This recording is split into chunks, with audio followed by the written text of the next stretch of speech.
ये विद्यार्थियों, आज हम आपका शुरू करने जा रहे हैं चैप्टर स्टैटिस्टिकल और थर्मोडायनामिक्स में दूसरा चैप्टर है।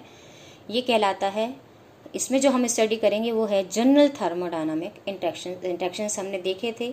उसमें तापीय अनुन्नय क्रिया भी थी, रुद्धोष्म अनुन्नय क्रिया भी थी, रासायनिक क्रिया भी थी, यांत्रिक, तापीय और रासायनिक, जहाँ ये तीनों क्रियाएं होती हैं वो थर्मोडायनामिक इंटरेक्शन था।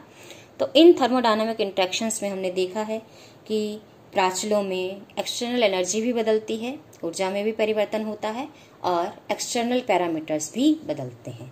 तो अब पिछले चैप्टर में हम देख चुके हैं कि ऊर्जा परिवर्तन का किस प्रकार से इफेक्ट आता है और किस प्रकार से अनुन्नय क्रियाएं होती हैं। तापीय अनुन्नय क्रियाएं हम देख चुके हैं और अब हम इसमें देखने जाएंगे व्यापक अनुन्नय क्रियाएं कैसे होती हैं। तो हमें सबसे पहले ये देखना पड़ेगा कि जो ऊर्जा अवस्थाओं की संख्या है वो बाह्य प्राचलों पर किस प्रकार से निर्भर करती है।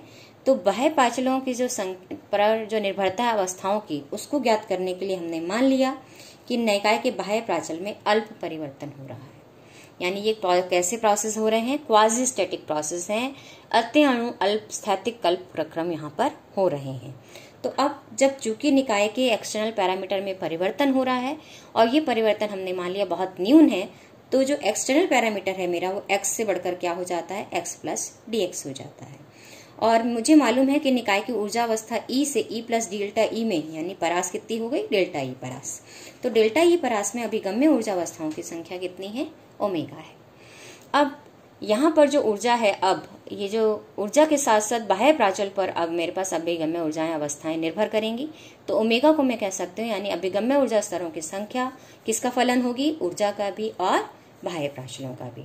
और चूंकि अब बाह्य प्राचल बदलता है तो आपके पास अभिगम्य ऊर्जा स्तरों में परिवर्तन होगा और उस परिवर्तन डेल्टा ओमेगा को मैं कैसे लिख सकती हूँ? Del del x of omega E x dx, यानी परिवर्तन की दर कितनी है और परिवर्तन कितना किया जा रहा है बाह्य प्राचलों में।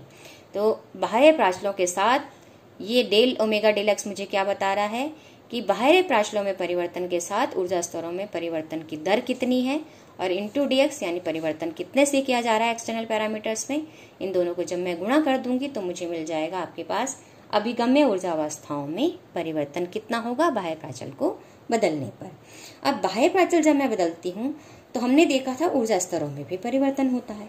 और ऊर्जा स्तरों में परिवर्तन किस तरह से होता है कि जब मैं E से E प्लस डेल्टा E परास को देख रही हूँ, तो जब मैंने एक्सटर्नल पैरामीटर को बढ़ा दिया है तो कुछ ऊर्जा स्तर जिनकी ऊर्जा कम थी, अब उनकी ऊर्जा अधिक हो गई तो वो इस प्रवास में प्रवेश कर जाएंगे। और वो ऊर्जा स्तर जिनकी ऊर्जा पहले E प्लस डेल्टा E थी, अब चूंकि ऊर्जा बढ़ गई उनकी तो वो इस परास से अधिक हो गई, तो वो इस परास से E प्लस डेल्टा E परास से बाहर निकल जाएंगे। तो हम ये कह सकते हैं कि जब मैं एक्सटर्नल पैरामीटर में परिवर्तन करती हूँ तो उसके कारण जो ऊर्जा में वृद्धि होती है, उसके कारण कुछ ऊर्जा अवस्थाएं जो मैं नियत परास में स्टडी कर रही हूँ उस परास में कुछ तो प्रवेश कर जाती हैं क्योंकि उनकी ऊर्जा बढ़ जाती है, और कुछ उस परास से बाहर निकल जाती हैं जिनकी ऊर्जा उससे परास से बढ़कर और ज्यादा हो गई तो वो बाहर निकल जाती हैं। तो इन दोनों जो प्रवेश करने वाली और बाहर निकलने वाली ऊर्जा अवस्थाओं की संख्या है, इन दोनों का अगर मैं अंतर निकाल लूं तो मुझे मिल जाएगा कि अगर मैं बाह्य प्राचल को बदल रही हूं तो किस तरह से अभिगम्य ऊर्जा अवस्थाओं की संख्या में परिवर्तन होता है। तो सबसे पहले मैंने अब इसको, चूंकि मेरे पास मुझे निकालना है कि पैरामीटर x को बदलने पर कैसे ऊर्जा अवस्थाओं की संख्या बदल रही है, तो यह इसी परिवर्तन पर ही, इसी के कारण ही ये सब हो रहा था कि आपके पास कुछ ऊर्जा अवस्थाएं तो उस परावास में प्रवेश कर जाती हैं और कुछ बाहर निकल जाती हैं। इसलिए मैं इस परिवर्तन की दर को, यानी del omega del x dx को किससे लिख सकती हूँ? Sigma e minus sigma e plus delta e. क्यों? क्योंकि प्रवेश करने वाली संख्याओं को मैंने मान लिया ऊर्जा स्तरों की संख्या को सिग्मा ई के बराबर, और इस परास से बाहर निकलने वाली संख्याओं को मैंने मान लिया है, ऊर्जा स्तरों की संख्या को मैंने मान लिया है सिग्मा ई प्लस डेल्टा ई। तो इस परिवर्तन को मैं संक्षेप रूप में किस रूप से दिखा सकती हूँ कि ऊर्जा अवस्थाओं की संख्या में परिवर्तन ऊर्जा परिवर्तन के साथ, और कितना परिवर्तन ऊर्जा में किया गया उससे मैंने गुणा कर दिया, यानी del omega del x dx किसके बराबर हो गया? अब del sigma del e delta e के बराबर। और अब यहाँ पर ये साइन कौन सा? माइनस है। अब यहाँ पर हम सिग्मा ई को निकालना चाहेंगे तो मुझे अभिगम्य ऊर्जा स्तरों का जो परिवर्तन है बाह्य प्राचल के साथ वो मुझे मिल जाएगा। तो सिग्मा ई को निकालने के लिए हमने मान लिया कि बाह्य प्राचल में जब परिवर्तन होता है तो प्रत्येक ऊर्जा अवस्था में ऊर्जा का परिवर्तन होता है। तो तो किसी आरत स्टेट के लिए मैं ऊर्जा का परिवर्तन देखूं तो वो हो जाएगा del e r del x D x, यानी बाह्य प्राचल में परिवर्तन से ऊर्जा कितनी बदली और बाह्य प्राचल में परिवर्तन कितना, और इसको मैंने लिख दिया है एक्स आर डी एक्स से, जहाँ एक्स आर क्या बता रहा है, बाह्य प्राचल को बदलने पर आपके पास ऊर्जा में कितना परिवर्तन हो रहा है। और मुझे अच्छे से मालूम है कि प्रत्येक स्थूल ऊर्जा स्तर में बहुत सारे सूक्ष्म ऊर्जा स्तर होते हैं और सभी ऊर्जा स्तरों की ऊर्जा में समान परिवर्तन हो ये जरूरी नहीं है, यद्यपि ये ऊर्जा अवस्थाएं सब रूप से समान हो तब भी। तो इसमें इसलिए मैंने क्या किया, अब एक्सआर को और अल्पांशों में बांट दिया। तो मैं लिख सकती हूँ कि एक्सआर किसके बराबर होगा, summation over I del X I के बराबर होगा। अब इस समेशन में मैंने माना कि इसका जो आईवां समुच्चय होगा उसमें एक्स के मान में मैंने परिवर्तन, एक्स का मान किसके के बीच बदलेगा, एक्स आई से। जब एक्स आई प्लस डेल्टा एक्स के बीच होता है तो अभिगम्य ऊर्जा स्तरों की संख्या होती है ओमेगा आई ई एक्स के बराबर। और चूंकि जब बाह्य प्राचल में हम परिवर्तन करते हैं तो प्रत्येक ऊर्जा अल्पांश में वो अभिगम्य ऊर्जा स्तरों की भी ऊर्जा बदलती है, अभिगम्य ऊर्जा स्तरों की संख्या भी बदलती है इस ऊर्जा परिवर्तन से। तो यहाँ पर ये परिवर्तन निम्न प्रकार लिखा जाएगा, यानी सिग्मा आई ई, तो ये ith स्टेट की बात कर रही हूँ और ऊर्जा स्तरों की संख्या में परिवर्तन की बात कर रही हूँ, और ऊर्जा स्तरों की संख्या में परिवर्तन में सिग्मा ई से दे रही थी। चूंकि यहाँ ith स्टेट के लिए बात कर रही हूँ तो ये सिग्मा आई ई हो गया। तो इस मान को मैं लिख सकती हूँ omega I delta E x I D x, क्योंकि अब जो ऊर्जा का परिवर्तन है वो उसको हम एक्स आर डी एक्स, और यहाँ ith के लिए बात कर रही हूँ तो एक्स आई डी एक्स से व्यक्त कर रही हूँ। और यहाँ पर अगर मैं इस अभिगम्य अवस्थाओं का कुल सम कर दूंगी, समेशन ले लूंगी ith के लिए, तो ये मुझे कुल ऊर्जा स्तरों की संख्या मिल जाएगी। इसी तरह ये जो कुल परिवर्तन हो रहा है x परिवर्तित होने पर अभिगम्य ऊर्जा स्तरों की संख्या में दी गई परास में, तो वो कुल ऊर्जा स्तरों की संख्या कितनी हो जाएगी, उसके लिए sigma E summation over I sigma I D E के बराबर हो जाएगी। यानी ये जो भी ith ऊर्जा स्टेट में एक्स आई से एक्स आई प्लस डी एक्स में जो भी ऊर्जा अवस्थाएं थी उनका मैंने सम कर दिया तो मुझे कुल ऊर्जा स्तरों की संख्या मिल जाएगी जो मुझे ज्ञात करनी है। तो यहाँ पर अब हमने सिग्मा आई का मान रख दिया, सिग्मा आई का मान omega I upon delta E है into X I D X है। अब यहाँ पर एक ट्रिक कर रहे हैं इसको हम सॉल्व करने के लिए, और वो क्या कि ओमेगा ई एक्स यानी कुल ऊर्जा अवस्थाओं की जो संख्या उससे मैंने गुणा भी कर दिया और भाग भी दे दिया। अब यहाँ पर समेशन ओवर आई ओमेगा ई एक्स और ओमेगा ई एक्स का मान अगर मैं देखती हूँ तो इंटू एक्स आई करती हूँ तो ये एक तरह से एक्स आई का एवरेज हो गया है। तो ये एक्स आई का एवरेज को मैंने एक्स बार से लिख दिया। अब यहाँ पर मेरे पास डेल्टा ई और एक्स जो हैं बहुत छोटे होंगे, इसलिए समेशन से बाहर मैंने लिख दिए थे इनको। तो ये होगा ओमेगा ई X delta E upon into D X के बराबर। और इसको हम एक्स आर को मैं देखूँ तो एक्स बार एक्चुअली क्या है, एक्स आर एक्स आई का यहाँ पर माध्य है। तो माध्य है तो इसलिए मैं इसको किस रूप में लिख सकती हूँ एक्स बार को कि समेशन ओवर ई आर का bar divided by del x, यानी था तो परिवर्तन ऊर्जा स्तरों का एक्स को बदलने पर, तो इसलिए हमने माध्य परिवर्तन है ऊर्जा के साथ, तो इसलिए हमने एक्स बार को क्या लिख दिया, del e r del x के बराबर। यानी एक्स बार क्या व्यक्त कर रहा है कि एक्स को परिवर्तित करने पर, बाह्य प्राचल को परिवर्तित करने पर किस प्रकार से ऊर्जावस्था की जो ऊर्जा है उसमें परिवर्तन आता है।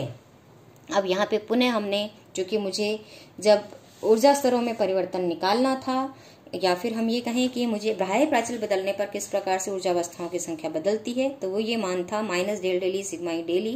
तो यहाँ पर मुझे सिग्मा ई चाहिए था जो मैंने निकाल लिया। तो अब इस सिग्मा ई को मैं यहाँ रख देती हूँ तो मुझे क्या मिल जाता है, del omega del x D X बराबर minus del del E of omega E X upon delta E X bar D X delta ई।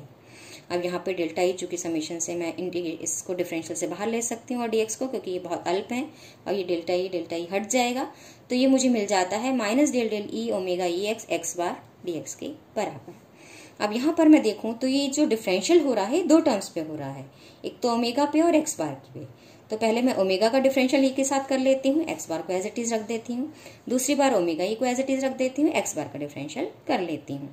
और अब इसको मैं क्या करती हूँ कि ओमेगा ई एक्स से डिवाइड कर देती हूँ, तो 1 अपॉन ओमेगा ई एक्स डेल ओमेगा ई X del x D X का मान किसके बराबर हो गया, यहाँ पर minus X bar upon omega E X del del E of omega E X minus del x bar of del del E of X bar into D X. तो यहाँ पर अगर मैं देखूँ कि ये मैंने जो टर्म देखी है यहाँ पर मुझे कि ओमेगा ई एक्स का मान मुझे मालूम है वो स्वतंत्र कोटियों की संख्या पर निर्भर होता है, और इसका मान किसके बराबर होता है, ए माइनस ई0 की पावर एफ के। तो यहाँ पर अगर मैं ये टर्म देखूं तो ये 1 अपॉन ओमेगा, ये एक्चुअली टर्म क्या है, del del x of L N omega e del x के बराबर है। और दूसरी टर्म जो है वो मेरे पास किसके बराबर है, यहाँ पर ये वाली टर्म पुनः क्या बन गई है, del del E of L N omega E X. तो del del E of L N omega X मैं निकालती हूँ तो F upon E minus E zero बन जाती है। तो इस टर्म में मेरे पास दो टर्म हो गई। तो फर्स्ट टर्म होगी x bar del del E of L N omega E x और दूसरी होगी minus del x bar del e. तो फर्स्ट टर्म जो है वो अगर मैं देखूं तो यहाँ मैंने निकाल ली है, F x bar upon E minus E zero के तुल्य है और दूसरी टर्म है x bar upon E minus E zero के तुल्य। तो यहाँ जो फर्स्ट टर्म है इस टर्म का एफ गुना है और एफ गुना निकाय की जो तंत्य कोटियों की संख्या है अगर मैं वो बहुत अधिक मान लेती हूँ तो ये सेकंड टर्म जो है वो फर्स्ट टर्म की तुलना में बहुत कम हो जाएगी। तो इसको मैं छोड़ सकती हूँ, नगण्य मान सकती हूँ। तो मुझे जो अभिगम्य ऊर्जा स्तरों की संख्या में परिवर्तन, अब यहाँ पर हमने उसका लॉग ले लिया है क्योंकि मुझे मालूम है कि अभिगम्य ऊर्जा स्तरों की संख्या बहुत अधिक होती है तो मैं लॉग ही लेती हूँ उसका। तो del omega upon del X का जो मान मुझे मिल जाता है यानी del del x of L N omega मिल जाता है माइनस एक्स बार, एक ही टर्म बची अब यहाँ पे del del E of L N omega. और del del E of L N omega चूंकि हम पहले देख चुके हैं ये बीटा पैरामीटर होता है किसी भी निकाय के लिए। तो आपके पास जो अभिगम्य ऊर्जा स्तरों की संख्या में परिवर्तन हो जाएगा x के साथ वो हो जाएगा minus beta x bar D x. अब यहाँ डी एक्स को मैंने दोनों जगह से हटा दिया तो ये हो जाएगा अभिगम्य ऊर्जा स्तरों की संख्या में परिवर्तन x के साथ किसके बराबर, माइनस बीटा ई एक्स के बराबर। तो ये एक महत्वपूर्ण समीकरण है जो मुझे ये बता रहा है कि बाह्य प्राचल को बदलने पर अभिगम्य ऊर्जा अवस्थाओं में किस प्रकार से परिवर्तन होता है। अब यहाँ एक्स बार को मैं पुनः डिफाइन कर रही हूँ। तो एक्स बार मैंने देखा है कि ऊर्जा में परिवर्तन है एक्स को बदलने पर। तो एक्स बार डी एक्स क्या हो जाएगा, डेल ई बार डेल एक्स डी एक्स। और यहाँ पर डेल ई बार डेल एक्स ये हो जाता है निकाय की माध्य ऊर्जा में वृद्धि, और माध्य ऊर्जा में वृद्धि एक तरह से कार्य के बराबर है क्योंकि जब बाह्य प्राचल में परिवर्तन होता है तो निकाय पर स्थूल कार्य होता है। तो इसलिए एक्स बार डी एक्स को मैं कह सकती हूँ कि ये मीन जनरलाइज वर्क है। तो इसलिए एक्स बार, क्योंकि मेरे पास जो कार्य की डेफिनेशन होती है बल इंटू विस्थापन के टर्म्स में होती है, इसलिए एक्स बार यहाँ पर हो जाएगा मीन जनरलाइज फोर्स। तो एक्स बार डी एक्स चूंकि ये कार्य के बराबर आया तो उस डेफिनेशन से कार्य की एफ डी एक्स की डेफिनेशन से एक्स बार मेरे पास बन गया मीन जनरलाइज फोर्स और एक्स बार डी एक्स बन गया मेरे पास मीन जनरलाइज्ड वर्क। अब अगर मैं एक्स जो मेरे पास बाह्य प्राचल है उसको आयतन मान लूं तो एक्स बार का मान मेरे पास हो जाएगा ई बार अपॉन वी, और ई बार अपॉन वी यानी f d x upon v यानी f upon a. F upon a क्या होता है, दाब होता है। तो एक्स बार यहाँ पर अगर मैं बाह्य प्राचल को वी मान लूं तो एक्स बार क्या बन जाता है, दाब बन जाता है। तो एक्स बार डी एक्स अगर मैं देखूं तो ये पी डी वी हो जाएगा क्योंकि एक्स को वी माना है मैंने। तो पी डी वी होते ही ये क्या बन जाता है, थर्मोडायनामिक वर्क बन जाता है। और अगर मान लो एक्स को मैं विस्थापन लूं, मैकेनिकल टर्म्स में लूं तो ये हो जाएगा F d x upon D x यानी माध्य बल हो जाएगा और एफ डी एक्स बन जाएगा माध्य कार्य। तो मैकेनिकल टर्म्स में भी ये बल और कार्य ही यूनिट आ रही है इनकी, और आयतन मानने पर थर्मोडायनेमिकली ये भी दाब और कार्य ही आ रहा है। तो इसलिए एक्स बार हो गया आपके पास मीन जनरलाइज फोर्स और एक्स बार डी एक्स हो गया मीन जनरलाइज वर्क। अब हम इसको बाह्य प्राचल को अगर हम देखें तो अगर मैंने इस बाह्य प्राचल को आयतन माना है तो मेरे पास क्या आ जाता है आपके पास कि बाह्य प्राचल को वी मान रही हूं तो del del x of omega है यानी अभिगम्य ऊर्जा स्तरों में परिवर्तन बाह्य प्राचल के साथ इस समीकरण में अगर मैं रख दूं तो एक्स को किससे रिप्लेस किया, वी से। तो अभिगम्य ऊर्जा अवस्थाओं की संख्या में परिवर्तन जब आयतन को परिवर्तन किया जाता है ये मिल जाती है माइनस बीटा पी बार यानी P upon minus P upon के बी टी, और के बी को मैं यहाँ ले आऊं तो के बी को मैं यहाँ ले आऊं तो के बी एल एन ओमेगा बन जाता है एंट्रोपी। तो डेल एस डेल वी मिल जाता है मुझे पी बाई टी यानी एंट्रोपी में परिवर्तन आयतन को परिवर्तन करने पर मुझे कितना मिलता है, पी बार अपॉन टी में के बराबर मिल जाता है। अब बाह्य प्राचल में परिवर्तन से एंट्रोपी कितनी बदलेगी अगर मैं इसको देखूं तो जो मेरे पास ये वाला समीकरण है ऊपर इसमें मैंने बीटा का मान रख दिया पुनः। तो बीटा का मान था del del E of L N omega और एक्स बार डी एक्स से यहाँ गुणा हो रहा है। अब इसको मैं सॉल्व कर लेती हूँ तो यहाँ पर ये जो माइनस ये माइनस की टर्म थी इसको मैं इधर ले जाऊंगी तो ये प्लस की हो जाएगी, और एक्स बार डी एक्स था मीन जनरलाइज वर्क इसलिए मैंने इसको डेल्टा डब्ल्यू रख दिया है। अब यहाँ पर अगर मैं देखूं तो ये डिफरेंशियल इन दोनों टर्म को अगर मैं देखूं तो ये एक्चुअली क्या है, डी एल एन ओमेगा ई एक्स है। तो जिसमें पहले एक्स के साथ डिफरेंशियल किया जा रहा है और बाद में दूसरे वेरिएबल ई के साथ, क्योंकि ये दो पे निर्भर है ओमेगा ई और एक्स पर। तो फर्स्ट डिफरेंशियल एक्स के साथ और सेकंड डिफरेंशियल उन ऊर्जा के साथ किया जा रहा है। तो मैं इसको संक्षेप में इस दोनों टर्म्स को क्या लिख सकती हूँ, d of L N omega E x is equal to 0। अब ये अंतर 0 है अभिगम्य ऊर्जा अवस्थाओं का अंतर शून्य है, तो इसका मतलब एक अवस्था में जब बाह्य प्राचल EX थे तो ऊर्जा अवस्थाओं की संख्या क्या थी, ओमेगा EX थी। और जब x को परिवर्तित किया, कितने से परिवर्तित किया, x प्लस dx से, तो ऊर्जा कितने से परिवर्तित हो गई, E प्लस डेल्टा W से परिवर्तित हो गई। तो अभिगम्य ऊर्जा अवस्थाओं की संख्या के परिवर्तन को मैं दिखा सकती हूँ omega EX plus E plus delta W और x प्लस डेल्टा x से। तो यहाँ पर इन दोनों का जो अंतर है वो यहाँ मैंने दिखा दिया है और इसको मैंने KB से गुणा कर दिया, और KB ln ओमेगा मेरे पास एंट्रोपी होती है। तो ये वाली जो फर्स्ट वाली टर्म है ln omega E plus delta W x plus delta x की स्थिति में, तब यहाँ पर ये जो एंट्रोपी बन जाएगी सेकंड स्थिति में, जब आपके पास पैरामीटर में हमने परिवर्तन कर दिया, एक्सटर्नल पैरामीटर में, तो ऊर्जा में भी परिवर्तन हो गया, तो उस समय निकाय की एंट्रोपी इसके द्वारा दी जाएगी। और पूर्व में जब परिवर्तित नहीं था तो निकाय की एंट्रोपी कितनी थी, SEX। तो दोनों का जो अंतर है वो एंट्रोपी का अंतर देगा, डेल्टा S, और ये डेल्टा S आ जाता है 0 के बराबर। तो इसका मतलब निकाय के बाह्य पार्श्वों में जब हमने अल्प परिवर्तन किया है तो निकाय की आपके पास एंट्रोपी में परिवर्तन नहीं होता है। यद्यपि हम जानते हैं कि ऊर्जा स्तरों की ऊर्जा में जब हम अल्प परिवर्तन कर देते हैं तो उस परिवर्तन के फलस्वरूप आपके पास ऊर्जा स्तरों की संख्या में भी परिवर्तन होता है, लेकिन ये बहुत अधिक अल्प परिवर्तन होता है। तो इसलिए हम ये कह सकते हैं कि हमने सिर्फ यही देखा कि जब हम एक्सटर्नल पैरामीटर को बदलते हैं तो हमने जो सीमित ऊर्जा परास के लिए अध्ययन किया है उस प्रयास में हमने ये पाया कि कुछ तो स्तर इसमें प्रवेश करते हैं, कुछ इससे निकलते हैं। तो ऊर्जा स्तरों की संख्या में तो परिवर्तन होता है, लेकिन यहाँ हमने ऊर्जा परास क्या मानी है, सेम मानी है। इसलिए बाह्य प्राचलों में जब अल्प परिवर्तन होता है तो निकाय की एंट्रोपी नहीं बदलती है। क्यों? क्योंकि निकाय की जो एंट्रोपी है वो ऊर्जा स्तरों की संख्या पर निर्भर करती है। धन्यवाद।